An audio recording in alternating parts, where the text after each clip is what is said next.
Graça e paz, querido irmão, querida irmã, Deus abençoe sua vida, Deus abençoe a sua casa, Deus abençoe a sua família, em nome de Jesus. Nós estamos em 120 dias de consagração e esta é a nossa live de número 81 nestes 120 dias de consagração.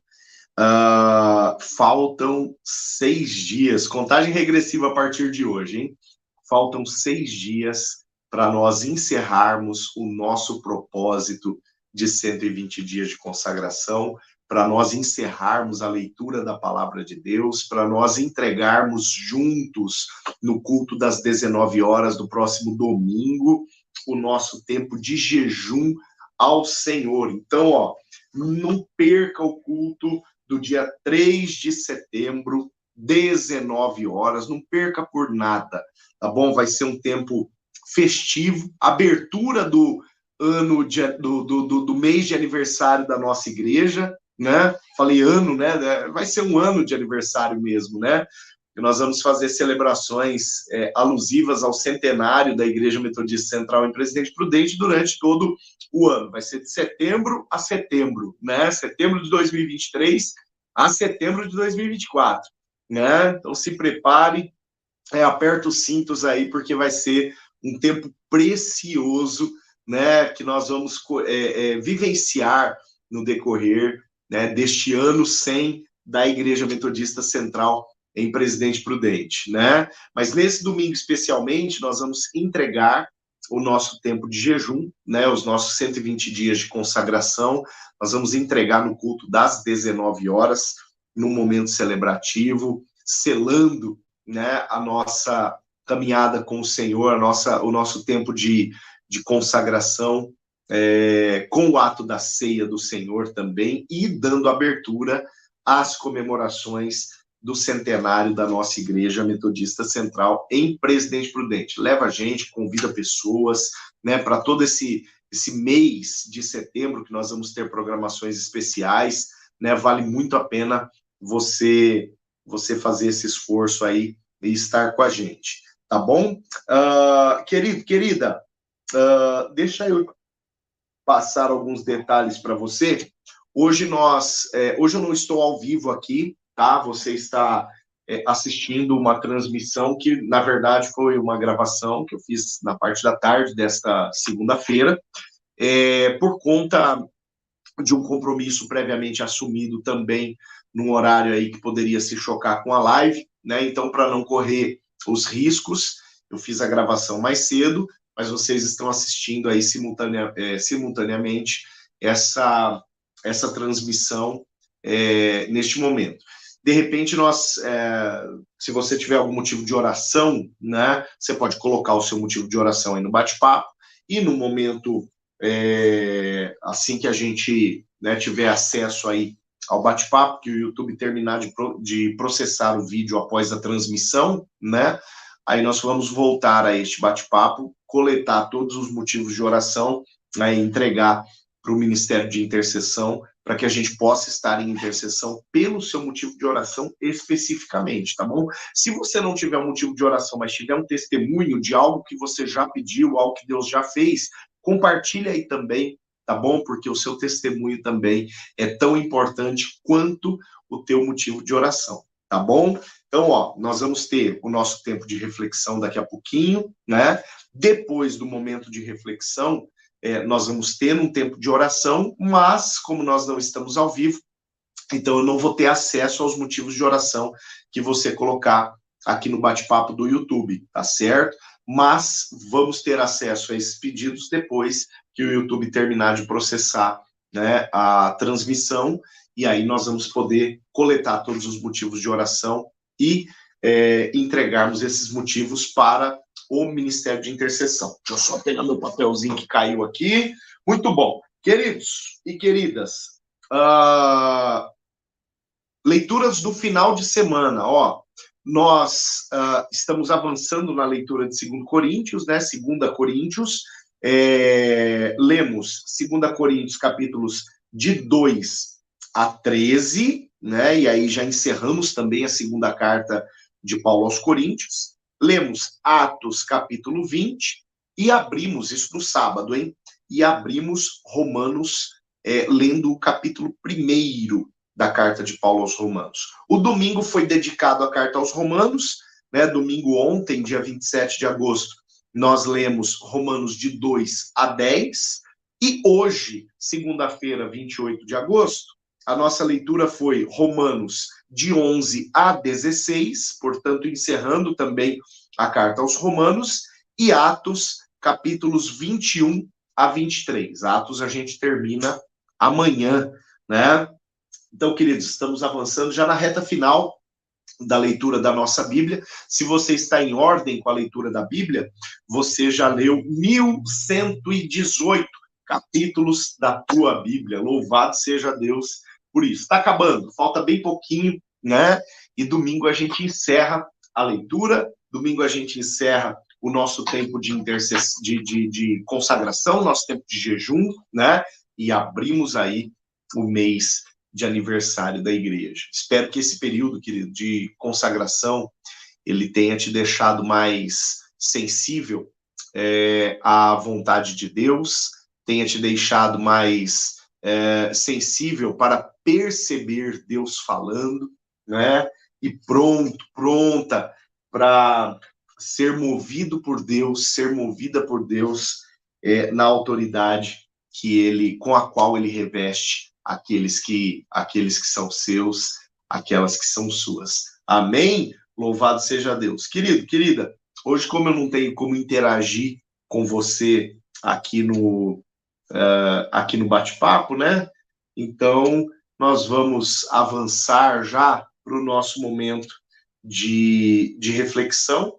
E se você, lembrando, né, se você tiver os seus motivos de oração, né, os seus testemunhos de algo que porventura Deus já tenha feito, vai colocando aí no bate-papo, tá bom? Os seus motivos de oração e os seus testemunhos são muito bem-vindos.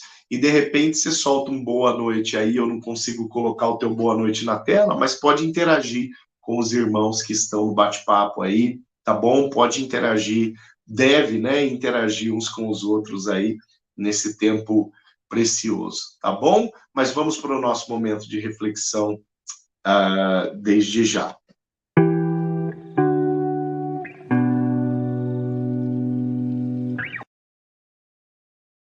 Eu quero trazer para você uma palavra que, quem sabe, não seja uma palavra de inspiração, como em alguns momentos eu tenho feito aqui neste espaço de live, né? Mas eu gostaria de trazer uma palavra de instrução. Quem sabe dos trechos que nós lemos no decorrer deste fim de semana, né?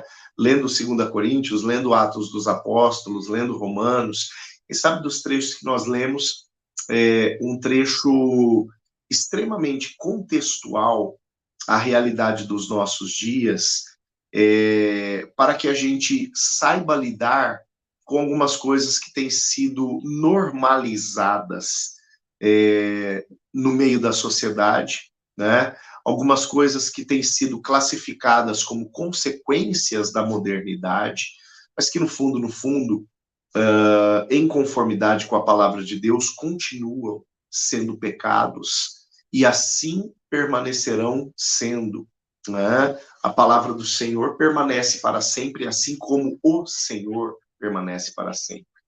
Então, se a palavra do Senhor não mudou, a classificação de pecado também não mudou. A classificação de ato reprovável também não mudou, né?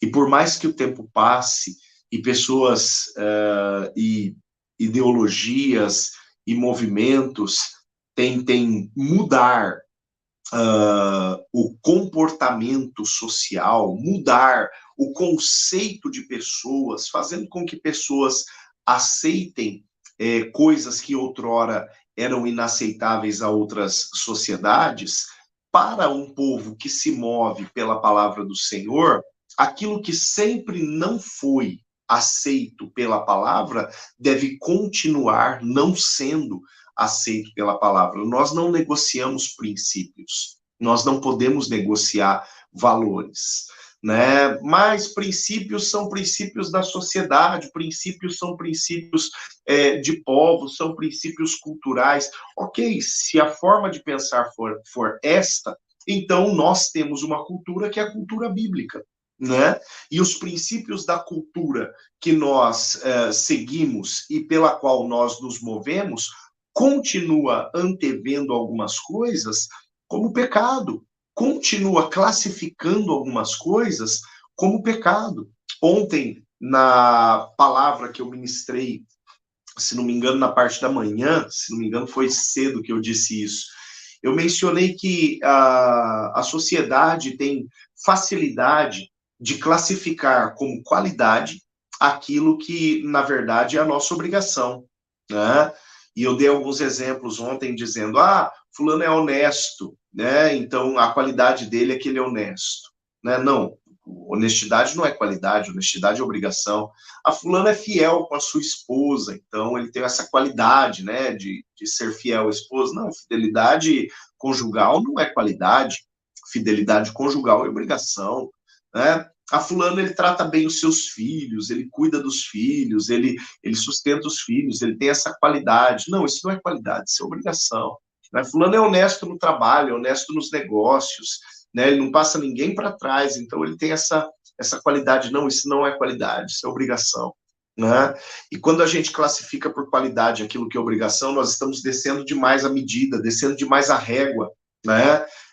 Daquilo que diz respeito aos valores, daquilo que diz respeito aos conceitos e preceitos pelos quais a gente precisa se mover. Como discípulos do Senhor, os conceitos e os preceitos pelos quais nós nos movemos, eles continuam exigindo de nós o uso de uma régua alta, né? Eles continuam exigindo de nós o uso de uma régua exigente para medir o nosso comportamento e a nossa caminhada. Bom, dito isso, introduzido dessa forma, abra por gentileza a tua Bíblia em Romanos, capítulo 1, né? Se você leu já todos os textos, muito provavelmente você já deduziu que eu ia tocar neste texto, né? Porque de todos, quem sabe seja o texto mais contextual para a nossa realidade nos nossos dias, de tantas coisas, né? Não apenas a questão mais evidente no texto, que é a questão do homossexualismo, mas dentre tantas outras coisas que a gente enxerga nesta passagem, que hoje em dia têm sido extremamente relativizadas. Aliás, Romanos, capítulo 1, é um capítulo extremamente importante no combate à relativização, tá? A relativização. O texto, eu quero ler a partir do versículo de número 15, porque o que nós vemos antes do versículo 15 é Paulo falando acerca das suas pretensões, né, de estar em Roma. Quando Paulo escreve a carta aos Romanos, ele ainda não havia ido para Roma, ele ainda não tinha pisado o seu pé lá, né? Nós estamos lendo a carta aos Romanos mais ou menos no momento histórico no qual ela foi escrita, portanto, ali um pouco antes de Paulo ir para Roma. Nós estamos lendo Atos 20, lemos Atos 20, já emendamos com Romanos, né? E vamos terminar a leitura de Romanos antes de terminar a leitura de Atos dos Apóstolos. E o início dessa carta deixa evidente, né, que Paulo ele escreve para os romanos antes mesmo de ir para Roma, né? Então essa é a introdução da carta, e Paulo começa, né, ali antes do versículo 15, falando acerca de quais são os objetivos desta carta. No fundo, os objetivos, ao olharmos para toda a estrutura da carta, nós vamos perceber que era resolver uma demanda que havia entre os judeus que haviam convertido-se ao cristianismo e os gentios que estavam também se convertendo ao cristianismo lá no território romano, né? Então havia uma rejeição por parte dos judeus aos gentios que estavam se convertendo ao cristianismo, e essa é a chave de leitura da carta aos Romanos, né? Só abrindo um parêntese, se Deus quiser, né, eu ainda vou lançar um comentário que eu fiz acerca da carta aos Romanos, pressupondo ser um comentário versículo a versículo, né? Na verdade, quando a gente fala versículo a versículo, não significa que todo versículo tem um comentário, mas que alguns blocos, né, de versículos, eles vão ter alguma explicação, né? E eu escrevi acerca da carta aos Romanos, mesmo sabendo que alguns ícones aí da teologia do passado, da teologia clássica e mais contemporânea, já escreveram sobre esta carta, né?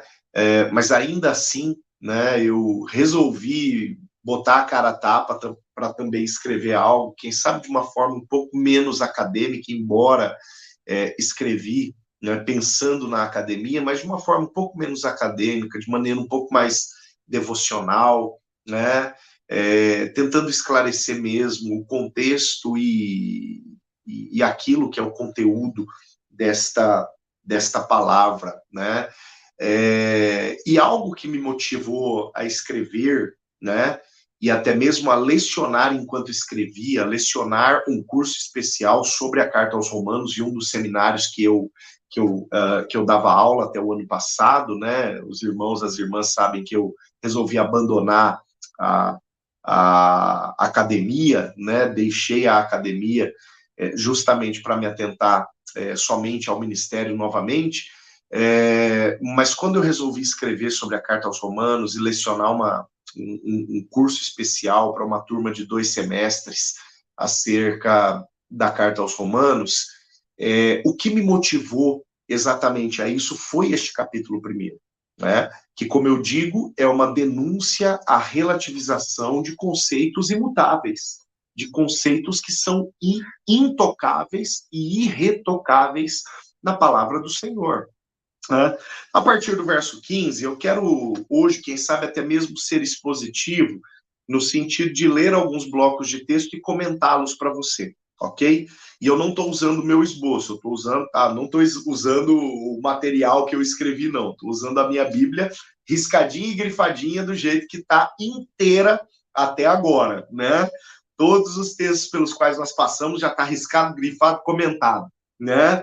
E assim vamos. Verso 15 diz assim, ó, a ira de Deus, presta muita atenção porque esse verso é uma chave de entendimento. A ira de Deus se revela do céu contra toda impiedade e perversão dos homens que detêm a verdade pela injustiça, que detêm a verdade pela injustiça. Dependendo da tua tradução, pode estar escrito de outra forma, né, este versículo 15. No entanto, vamos começar entendendo ele, porque entendendo ele a gente desvenda a leitura do restante, né? A gente tem segurança naquilo que nós vamos ler a partir de então.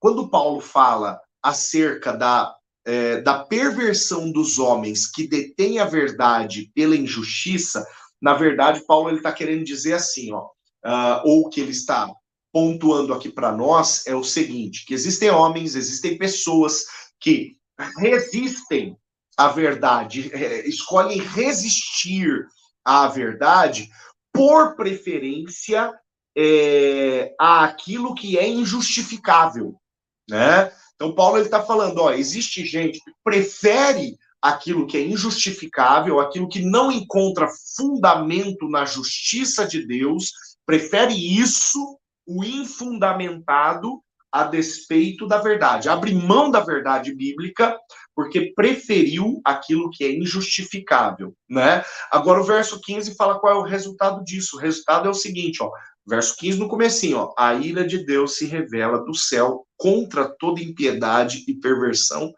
destes homens, que preferem o injustificável, que preferem aquilo que está errado, que preferem aquilo que é mentira, a despeito da verdade. Ok? O verso 15 é isso, querido.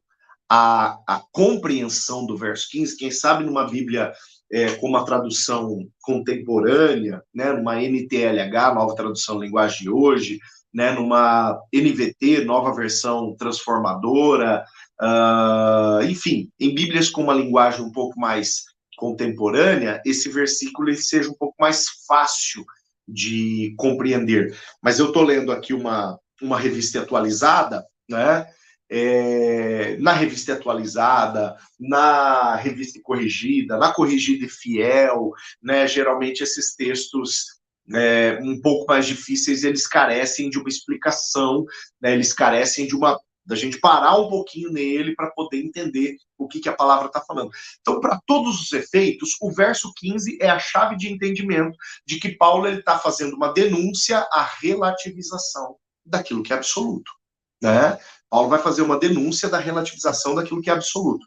Bom, por que Paulo abre essa passagem falando acerca disso, ou falando desta forma? Nós estamos falando de Romanos. Queridos, Romanos, nesta época, eles eram pendidos, eles eram voltados à filosofia grega, ok? Tanto que nós vemos na Bíblia a palavra falando, inclusive neste período, né? Nós estamos no período de Atos dos Apóstolos, e se você se lembrar em Atos capítulo 6, a Bíblia introduz dentro do cristianismo os helenistas. Quem eram os helenistas? Os helenistas eram os greco-romanos, tá? Era a mistura cultural de Roma com a cultura da Grécia, da cultura de Roma com a cultura da Grécia. Os romanos, eles não eram basicamente religiosos, né? Os romanos, eles tinham por religião o próprio império. A quem um romano se dobrava era César. E César não é um nome, tá? César é uma posição, imperador, assim como Faraó não é um nome, né? Faraó é uma posição do rei do Egito, César é a posição do imperador romano, né? Então, o objeto de veneração por parte dos romanos, do cidadão comum romano, era César, tá? Se havia religião, era a infiltração de religiões de outras culturas. Agora, este povo, pendido a outras culturas, e às vezes até sedento de outras culturas, bebia muito da cultura grega, que era uma cultura que desde o século VIII a.C. vinha desenvolvendo a filosofia, vinha desenvolvendo os pensamentos filosóficos, os embates filosóficos e os concursos entre filósofos, né? Os filósofos que concorriam entre si dentro daquela perspectiva de tese e antítese, ou seja, argumento contra argumento, argumento contra argumento, e ali quem tinha os argumentos mais fortes e fazia com que o argumento do outro perecesse, acabava se tornando o filósofo mais digno de ser seguido. Isso já perdurava desde o século VIII a.C., ganha muita força com o período socrático, aristotélico, ali do século V, IV a.C., né? E vem se desenvolvendo com muita força. Os romanos puxam muito disso para si, né? Agora, toda a filosofia grega, ela, inclusive, pressupunha, em referência à explicação da origem de todas as coisas, porque o propósito essencial e básico da filosofia era dar sentido a todas as coisas, dentre estas, o sentido para a vida, de onde viemos, para onde iremos e tudo mais, e dentro destas perspectivas, alguns dos filósofos gregos preferiam pensar de maneira transcendental, ou seja, dando uma solução transcendental, portanto, inexplicável a partir de algum certo ponto, né, que seria o sobrenatural, para a formação do ser humano, para a formação da humanidade, para a origem de todas as coisas, né, e para a manutenção de todas as coisas também. Então, por conta disso, em algum determinado momento, surge o panteão de deuses gregos, ou o panteão de deuses do Olimpo. Tá? Daí vem um nome que você conhece, Olimpíadas. As Olimpíadas eram um grande culto aos deuses do Olimpo, porque os deuses do Olimpo manifestavam os poderes que eram, inclusive, transmitidos ao homem, né, o poder de correr muito rápido, o poder de saltar muito alto, né, o poder de ter muita força, dentre outros poderes que não têm a ver com modalidades esportivas, mas, né, todas as modalidades esportivas dos Jogos do Olimpo pressupunham quem mais chegava perto do Deus, da entidade daquela devida modalidade, né?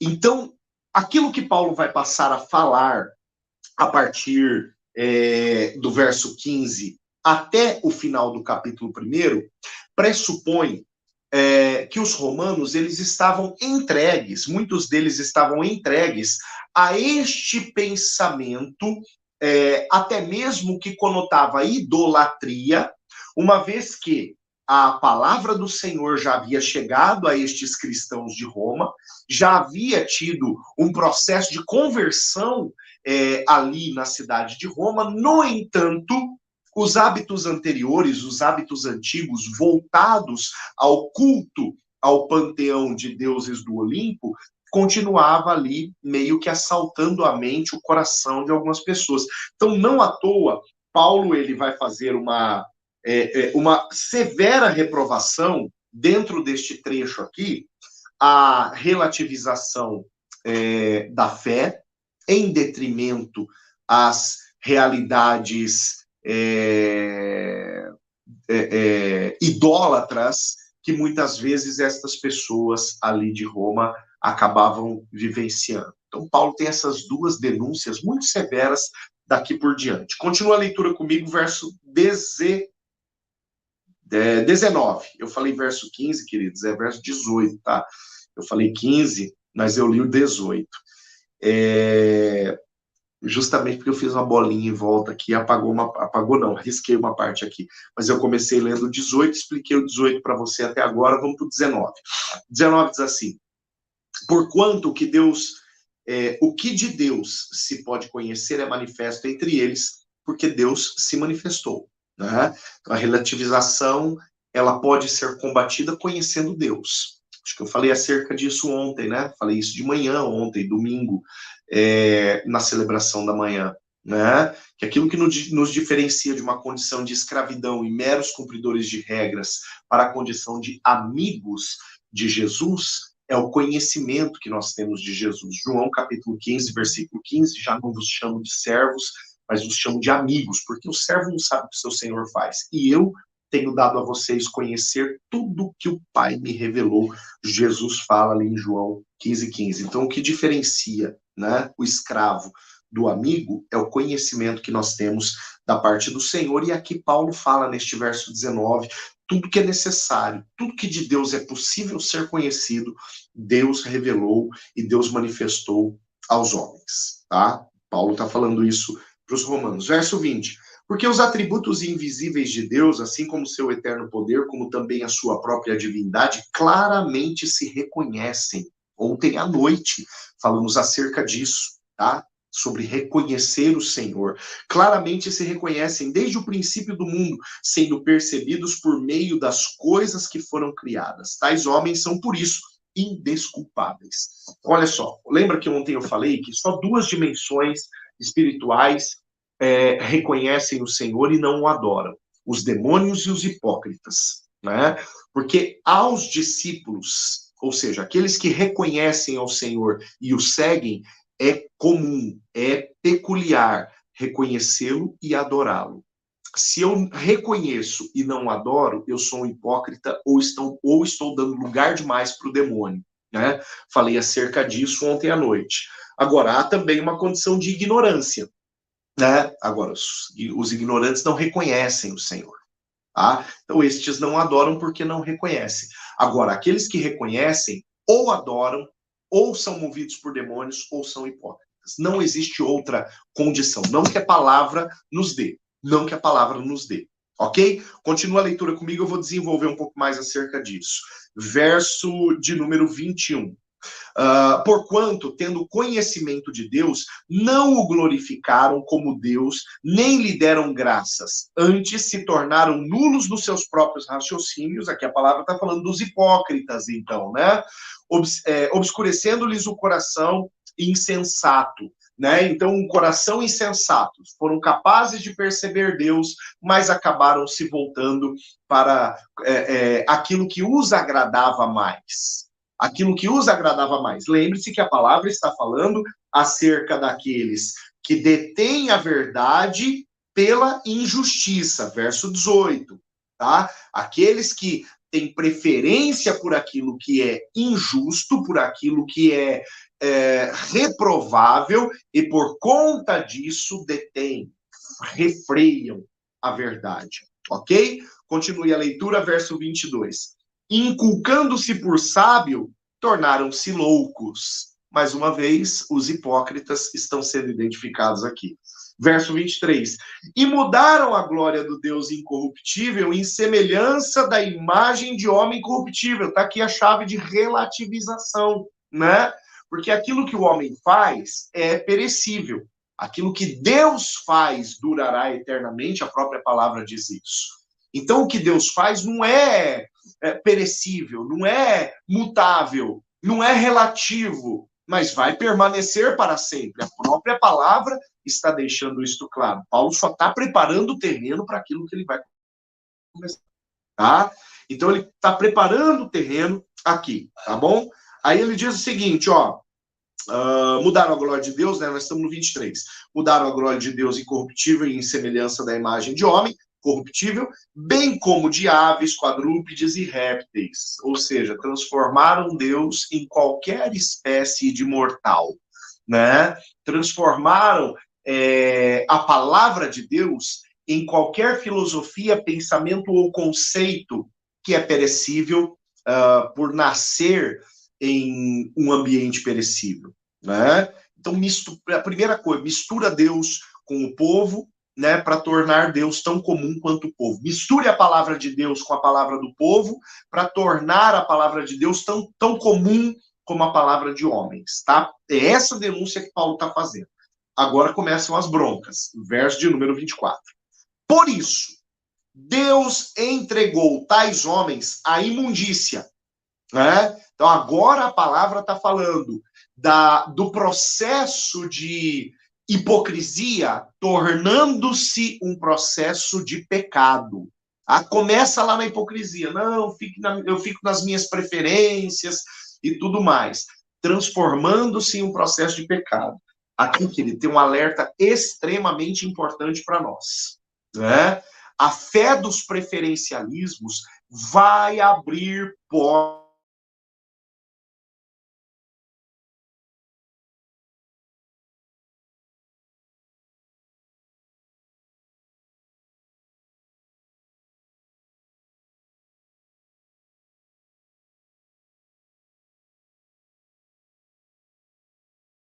Eu tive uma pequena. Opa, eu tive uma pequena instabilidade na internet aqui, estou voltando. Quando eu falo de fé dos demônios, se você puder procurar na internet um sermão de John Wesley, se não me engano, o nome desse sermão é Sobre a Fé, ou Acerca da Fé, né, ou da fé, dependendo da tradução. Que John Wesley ele vai falar da fé sincera em Cristo Jesus, ele vai falar da fé hipócrita e ele vai falar da fé dos demônios, né? Então, vale muito a pena procurar esse sermão de John Wesley e ler este sermão, que é um tratado teológico fantástico acerca da fé, né? Então, olha só, verso 24, continuando, ó. Por isso, Deus entregou tais homens à imundícia pelas concupiscências de seu próprio coração, presta atenção, para desonrarem o seu corpo entre si. A palavra está falando de homens, sexo masculino, que foram entregues, tá? Que foram abandonados. Deus tirou a sua mão de sobre eles. Pastor, Deus jogou esses homens na fogueira, Deus jogou esses homens no pecado. Não, lembre-se que o mundo jaz no maligno. Tá? Nós estamos blindados contra o pecado enquanto nós estamos abençoados pelo Senhor. Lembre-se do que Jesus diz na oração sacerdotal. Não te peço, Jesus falando com Deus, não te peço que o Senhor os livre do mundo, mas que o Senhor os livre do pecado. Não que o Senhor os tire do mundo, mas que o Senhor os livre do pecado. Então ali, os livre do mal, né? Ali o que Jesus está falando? Não tira eles do mundo não, embora o mundo seja mal. Né? Mas blinda eles, dá para eles a capacidade e a força necessária para que eles possam resistir o mal, né? O que a palavra está dizendo aqui? Deus os entregou. O que a palavra está falando? Que o Senhor tirou a sua mão de blindagem, a sua mão que torna o homem capaz de refrear-se do pecado. Porque o refrear-se do pecado, querido, é uma condição inerente a uma vida espiritual. Se não for pelo Espírito Santo de Deus, eu não consigo refrear o pecado.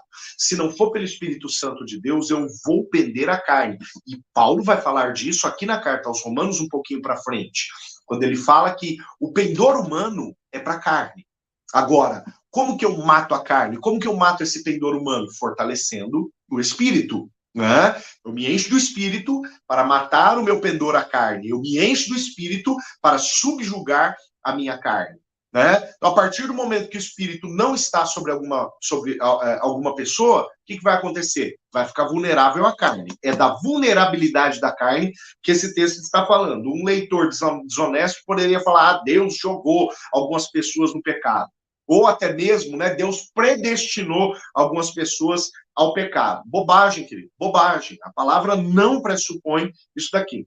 Né? Agora a palavra está falando acerca de uma dimensão de prostituição entre homens. A palavra está falando aqui, ó.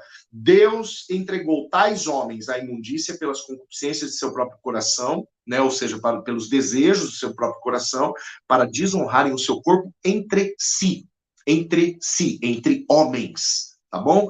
Mas a coisa ainda vai ficar pior, ó. Pois mudaram a verdade de Deus em mentira. Lembra que eu falei? Primeiro transforme Deus em um ser mortal como qualquer outro. Aí a palavra dele vai ser relativa como a palavra de qualquer outro. Deixa de ser uma palavra de Deus, palavra absoluta, e passa a ser uma palavra relativa, como pode ser relativa a palavra de qualquer outro, como pode ser passageira a palavra de qualquer outro. Né? Olha Paulo construindo aqui todo um pensamento progressista, todo um pensamento de progressismo da palavra de Deus. Não dá, querido, não dá para misturar a palavra de Deus com pensamentos progressistas. A palavra de Deus continua sendo a mesma. Né? Continua a leitura comigo. Ó. Pois eles mudaram a verdade de Deus em mentira, adorando e servindo criatura em lugar de criador. Deus se tornou como um homem. Né? Então, servir a qualquer outro que não seja Deus, no final das contas, dá na mesma de servir Deus, porque Deus é igual a qualquer outro, tá? Nesta sequência mortal que é construída dentro desta cultura de relativismos, né? O qual é bendito eternamente, amém. Paulo, ele diz, ó, independente do que tenham feito, eu continuo crendo, né? O cristão continua crendo que Deus é bendito eternamente. Só ele é digno de adoração eternamente, e ele ainda puxa um amém aqui. Né? Verso 26. Por causa disso, presta muita atenção aqui. Os entregou Deus a paixões infames, a reprováveis, esdrúxulas, imundas.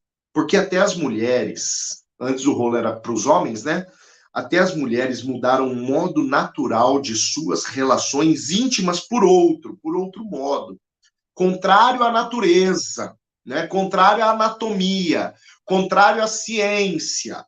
Né? Semelhantemente, os homens, que também, deixando o contato natural da mulher, se inflamaram mutuamente, homem com homem, olha o texto bíblico, ó, em sua sensualidade, mutuamente em sua sensualidade, cometendo torpeza, homens com homens, e recebendo em si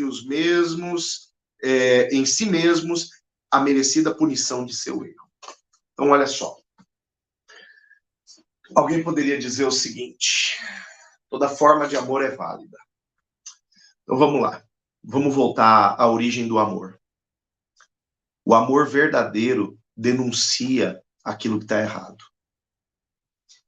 A palavra, no final do verso 27, depois de trazer todas estas denúncias em referência à relação homossexual, ela diz que estes que distorceram o modelo natural, anatômico, né? Não é tradicional, não é paternalista, é natural e anatômico, tá? Isso é ciência. Aqueles que distorceram isso recebem entre si mesmos a merecida punição de seu erro. Não é a igreja que está classificando como erro porque a igreja não gosta de alguma espécie de pessoas. A igreja ama tanto pessoas que a igreja fala acerca deste e qualquer outro erro que pessoas possam cometer e que venha trazer sobre elas consequência de punição, consequência eterna, tá? Porque não é só deste erro que Paulo vai falar. Paulo ainda vai trazer um outro caminhão de problemas aqui pela frente.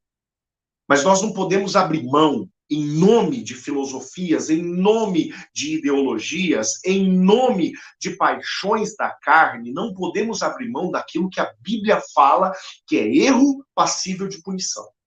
Então, começa por este erro. E outra, começa aqui na carta aos Romanos. Não é que ele seja mais importante, menos importante. Não é porque ele seja mais contextual, menos contextual. Não é porque ele seja mais moderno, menos moderno. É porque é erro como qualquer outro erro. Tá? Todos para qualquer dimensão de erro. Para o sujeito que mentiu, porque roubou um clipes, né? E para o sujeito que matou 50, o inferno é exatamente o mesmo. Tá? Então, para qualquer dimensão de erro, a punição é absolutamente a mesma. Então, não tem um escalonamento de erros aqui, de pecados aqui. O que tem é o que Paulo colocou na ordem que ele colocou aqui, e independente do motivo pelo qual ele colocou a ordem, o que nós queremos aqui deixar claro é que a palavra classifica aquilo que hoje, por uma relativização de leitura, às vezes mal intencionada, às vezes desonesta ou às vezes mal informada, por uma percepção equivocada da palavra. Uma palavra está deixando tão claro isso aqui para mim no verso 27 que eu chego a duvidar de uma leitura equivocada. Mas ok. Por uma leitura equivocada, a palavra chama de erro passível de punição. Continua a leitura comigo, já falamos de um primeiro pecado. E por haverem desprezado o conhecimento de Deus, olha outra chave de entendimento aqui. Erra quem desconhece. Erra quem despreza o conhecimento. Erra quem escuta e quem sabe torce o nariz e diz, eu rejeito isso que eu estou ouvindo. Por mais lógico que seja, por mais que a conta feche, ainda tem gente que rejeita, né? Ok? Mas a palavra está deixando claro qual é a consequência, né? Mas lê o 28 comigo, continua. E por haverem desprezado o conhecimento de Deus, o próprio Deus os entregou a uma disposição mental reprovável para praticarem coisas inconvenientes. Mais uma vez aqui, os entregou não significa que Deus jogou essa turma na fogueira. Significa que Deus tirou a mão de blindagem de cima de pessoas. Né? Repito, vencer o pecado é uma condição inerente a quem está cheio do Espírito Santo, a quem vive na busca do Espírito Santo. A partir do momento que eu saio de uma dimensão espiritual, eu estou entregue a um mundo que jaz no maligno. A partir do momento que eu abro mão da fé em Cristo, eu abri mão igualmente da oração que Jesus fez por mim, lá em João capítulo 17. Não peço que o Senhor os tire do mundo, mas que o Senhor os livre, os blinde do mal. Ok? Então, se Deus tirar a sua mão de blindagem sobre a minha vida, é o que acontece. Eu estou vulnerável, né, a uma disposição mental reprovável para praticar coisas inconvenientes. Verso de número 28. Tá? Continuando. Cheios de toda injustiça, malícia, avareza, maldade. Falei que não era um pecado só. Tem diversos pecados comportamentais aqui. Diversos pecados comportamentais. Todos eles enraizados em Deus tirar a mão. Porque Deus não vai ser classificado. Ele não aceita ser classificado como criatura. Ele não aceita ser classificado como qualquer um. Né? Pastor, me incomoda muito quando a turma lá no carnaval faz aqueles deboches de Jesus. Eu já falei sobre isso alguma vez na igreja, cabe aqui falar sobre isso. E não apenas no carnaval, querido. Né? Carnaval é um dos, mas deboche com Jesus acontece o tempo. Né? Agora, o que acontece? Isso é inerente de pessoas que, conforme a palavra está dizendo para mim aqui no verso de número 28, pessoas que por não viverem uma vida espiritual de entrega a Cristo e por não buscarem o Espírito Santo, estão vulneráveis a pensamentos reprováveis, a pensamentos pecaminosos. Estão vulneráveis aos ataques deste mundo, que hoje já não são mais nem velados. Hoje são escancarados, descarados. E quanto mais pessoa, querido, quanto mais gente distante de uma vida espiritual, e quanto mais esses ataques descarados estão acontecendo, mais gente debochando de Cristo vai ter. Se acostume. Se acostume. O que nós precisamos fazer? Buscar pessoas para Cristo, para arrancá-las desta dimensão de engano e perdição e de pensamentos reprováveis acerca de tudo, de comportamento, de família, de sexualidade, de relacionamentos, de honestidade, de negócios, de fé. Porque enquanto essas pessoas não forem arrancadas disso, desta dimensão relativista, a forma delas de pensar todas as coisas, inclusive a fé, inclusive Jesus, e inclusive o inferno, porque as pessoas fazem isso porque não tem medo do inferno, porque até o conceito de inferno delas é relativo, né? Então, por relativizarem tudo, inclusive a fé, né, elas vão sendo reprovadas. E apesar de não terem medo do inferno, é para lá que vão, se não mudar essa realidade, se a igreja não for efetiva ao ponto de resgatar essas pessoas. Ontem à noite eu falei acerca de uma igreja que vive avivamento, a perspectiva dela é cair na graça do povo. E quando ela cai na graça do povo, ela cresce. Antes da gente querer o crescimento, a gente tem que cair na graça do povo. E, como eu falei ontem, nós estamos com a faca e com o queijo na mão, queridos. Hoje nós vivemos uma realidade de sermos, quem sabe, uma igreja de enorme relevância na cidade de Presidente Prudente. Dentre as igrejas relevantes, uma das mais relevantes da cidade de Presidente Prudente. O cair na graça do povo é algo que o Senhor tem concedido para nós como igreja. Louvado seja Deus por isso. Agora, o cair na graça precisa vir acompanhado da pregação da verdade, para que vidas sejam livradas do pecado, do relativismo, de uma dimensão de erro e reprovação e consequência de reprovação, né? Ou conforme diz a própria palavra, punição do erro, usando, né, o termo do verso 27, punição do erro. Então, tirando pessoas dessa dimensão de erro, passível de punição, e carregando pessoas para uma dimensão de uma vida espiritual, sem relativismos, e que vão viver para Cristo, e que vão para o céu por conta disso.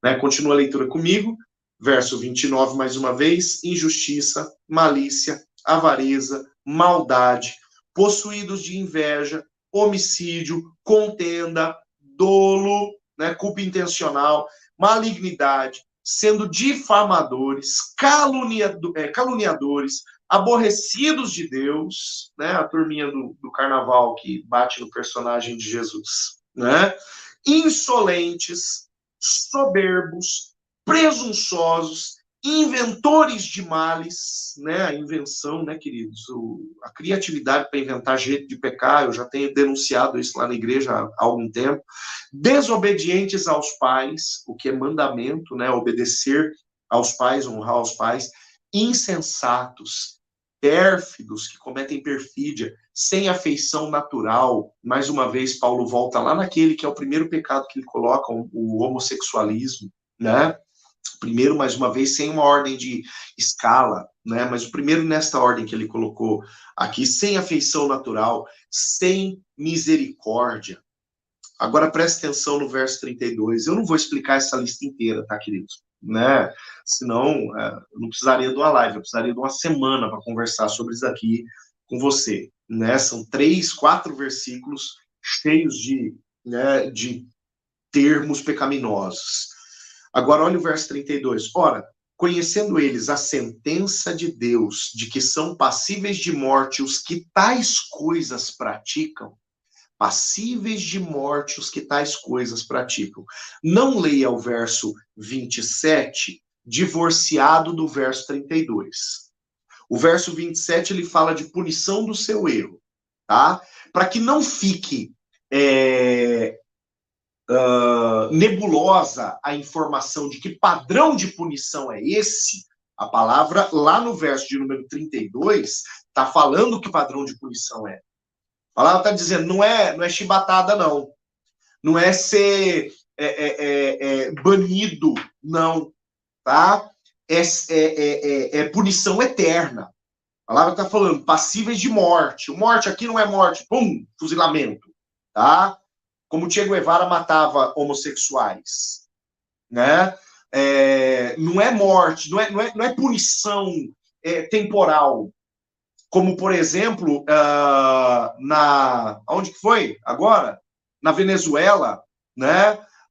O governo fechou lá uma sauna de homossexuais, né? E colocou na cadeia aqueles que estavam naquela sauna. Ou como, por exemplo, na China, aqueles que têm uma tendência homossexual, eles são corrigidos, isso na base de pancada, ou para voltar a uma condição natural, né, ou para serem banidos da sociedade, inclusive sumindo misteriosamente, né? Isso é fato, isso é presente, inclusive nos nossos dias. Coreia do Norte, mesma coisa, né? Mas não apenas isso, não este padrão de punição, tá? Não é esse padrão de punição, tá? Mas uma punição eterna. Não é essa morte que a palavra está falando. Ela está falando de morte eterna, tá? A palavra fala de todos estes pecados aqui desta lista enorme. Todos esses pecados, a palavra está falando, ó, sentença de Deus aos que são passíveis de morte, que são passíveis de morte, os que tais coisas praticam. Não somente as fazem, a palavra está dizendo, ó, eles não somente continuam fazendo, mas também aprovam os que assim procedem.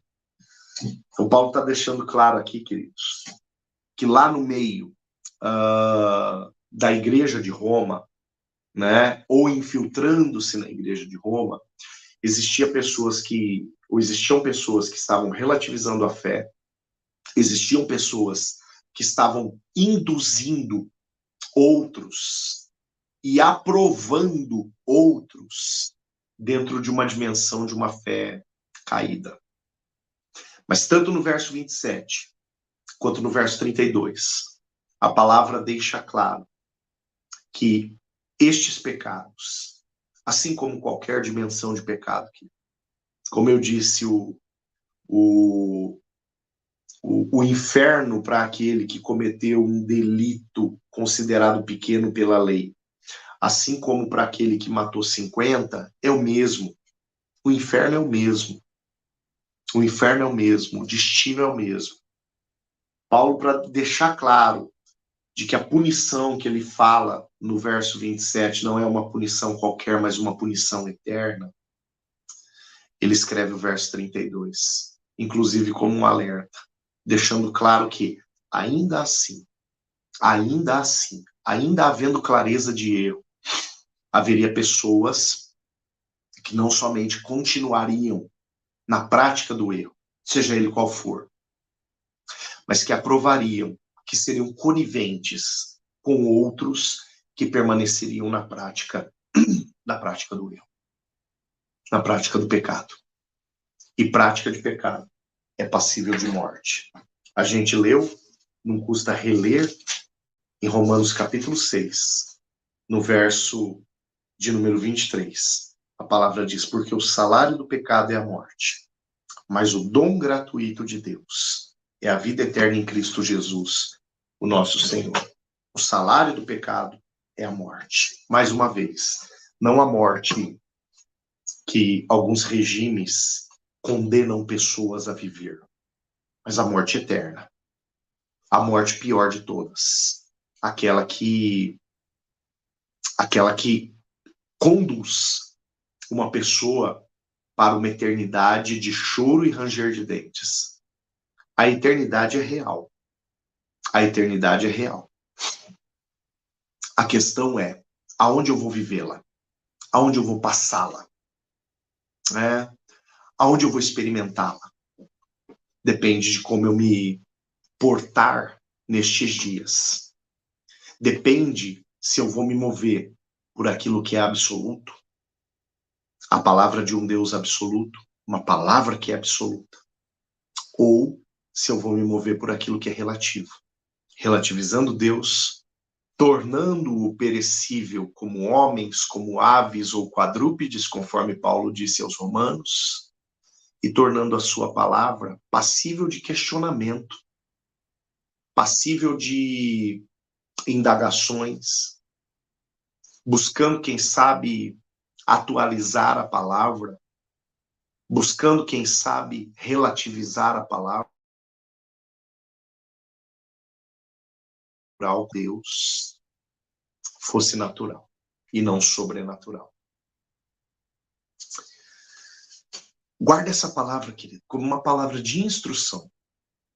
E quem sabe, dependendo da tua vida, eu não sei onde essa palavra pode chegar, como uma palavra de conscientização acerca daquilo que o Senhor espera de cada um de nós, em referência ao cumprimento das palavras dele que são eternas. Lá no finzinho da nossa Bíblia, a gente lê que os céus e terra passam, mas as palavras do Senhor, elas durarão eternamente, sem serem relativizadas, sem serem atualizadas, sem serem vítimas de progressismo, sem serem modernizadas. Elas vão continuar, elas vão perdurar, porque elas dizem respeito a um Deus que continua, a um Deus que perdura. Abra o teu coração para esta palavra e deixa ela se mover, fazer o movimento do Senhor na tua vida. E a minha oração é que o Espírito Santo faça com que qualquer pecador, assim como eu, seja convencido do seu pecado, da justiça e do juízo. O ser pecador, querido, o manter-se pecador é uma opção que você pode abrir mão. A palavra diz que todos pecaram e estão destituídos da glória de Deus. Também Romanos capítulo 3, verso 23. Todos pecaram e estão destituídos da glória de Deus. Mas permanecer em uma natureza de pecado é algo que pode... É um ciclo que pode ser rompido a partir do momento que a sua vida está entregue nas mãos de Jesus. Aí o pecado já não é mais um ato natural, mas um acidente. Vai acontecer? Pode acontecer. Porque, afinal de contas, o nosso corpo é um corpo de concupiscências, conforme diz o próprio apóstolo Paulo. A nossa carne, ela vai militar contra o espírito o tempo todo, como Paulo escreveu aos Gálatas, no capítulo de número 5. Ela vai militar contra o espírito o tempo todo. E se nós dermos lugar para a nossa carne, em algum momento ela ganha essa briga. Mas se nós alimentarmos o nosso espírito, fortalecermos o nosso espírito, cada vez mais ele vai subjugar a nossa carne. Inclusive da possibilidade de querermos transformar Deus em alguém passível de erros, como nós somos. E essa é a grande denúncia de Romanos capítulo 1.